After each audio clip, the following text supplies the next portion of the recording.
In a fiery showdown that's gripping the nation, Representative Alexandria Ocasio-Cortez, the progressive powerhouse from New York, is squaring off against Tom Homan, President Donald Trump's hardline border czar, in a clash over immigration policy that's sparking fierce debate.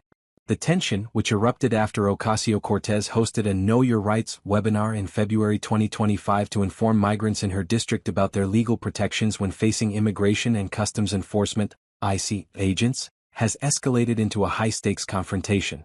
Homan, a staunch advocate for Trump's mass deportation agenda, has accused Ocasio-Cortez of potentially breaking the law by advising migrants on how to evade ICE, even suggesting she could face scrutiny from the Department of Justice. But Ocasio-Cortez isn't backing down, defiantly challenging Homan and the Trump administration while rallying her supporters in a packed Queens town hall on Friday. The controversy began when Ocasio-Cortez's office organized the webinar, broadcast live on her Facebook page, to educate residents of her 14th congressional district, covering parts of Queens and the Bronx, about their constitutional rights during ICE encounters. The session offered practical guidance. Ask for a judicial warrant, record interactions, and understand the difference between administrative and judicial warrants. It also highlighted alleged ICE tactics, such as conducting raids early in the morning or in public places, to help migrants protect themselves. Ocasio-Cortez, who did not personally attend the webinar, amplified its message by sharing English and Spanish infographics on Instagram, urging followers to tape them up in your workplace or keep them by your door. She emphasized that everyone, citizen or not, has rights under the Fourth and Fifth Amendments, including protection from unlawful searches and the right to remain silent. Homan, a former ICE director and now a key figure in Trump's immigration crackdown, took issue with the webinar, claiming it went beyond education and into obstruction of federal law enforcement.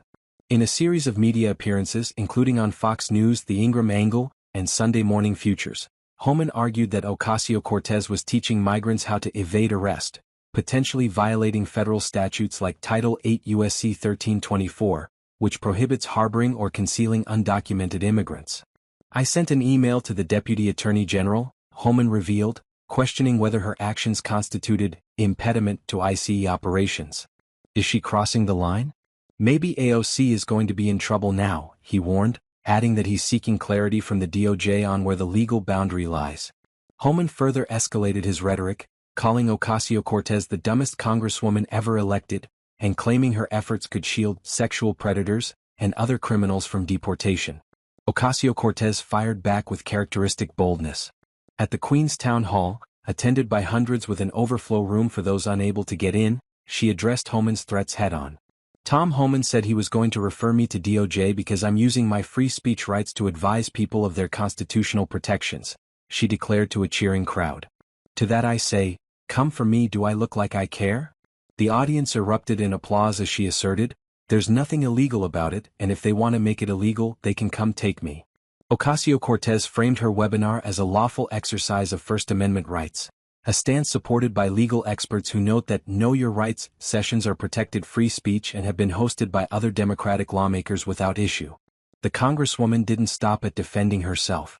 She went on the offensive, criticizing the Trump administration's immigration policies as sanctioned kidnappings rather than deportations, particularly targeting the removal of Venezuelan gang members.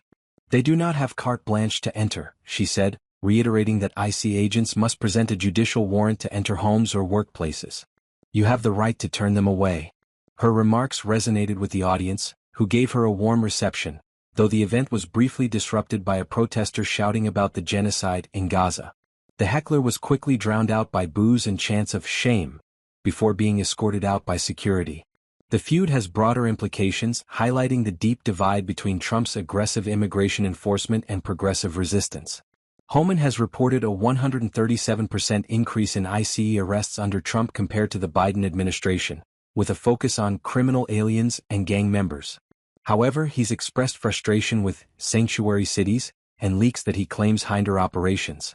Ocasio-Cortez, meanwhile, has positioned herself as a champion of immigrant communities, arguing that Democrats must proactively defend their rights rather than merely reacting to Republican policies. In a letter to Attorney General Pam Bondi, she demanded to know whether she's under investigation, calling Homan's threats a textbook violation of free speech. The clash has ignited social media, with posts on X reflecting polarized sentiments. Supporters of Homan, like at Colin Rugg and at David J. Harris Jr., praised his push for accountability, with some calling for Ocasio-Cortez's prosecution. Others, including Ocasio-Cortez herself, have used the platform to mock Homan with her quip, "Maybe she's going to be in trouble now. Maybe he can learn to read." The Constitution would be a good place to start, going viral. Legal analysts suggest any DOJ investigation would face significant hurdles, given the constitutional protections for sharing legal knowledge. As Trump's deportation agenda intensifies, this battle between Ocasio-Cortez and Homan is likely to remain a flashpoint. The Congresswoman's defiance has galvanized her base, while Homan's hardline stance underscores the administration's commitment to stringent enforcement. For now, Ocasio-Cortez shows no signs of retreating, vowing to continue educating her constituents and challenging what she sees as overreach by ICE and the Trump administration.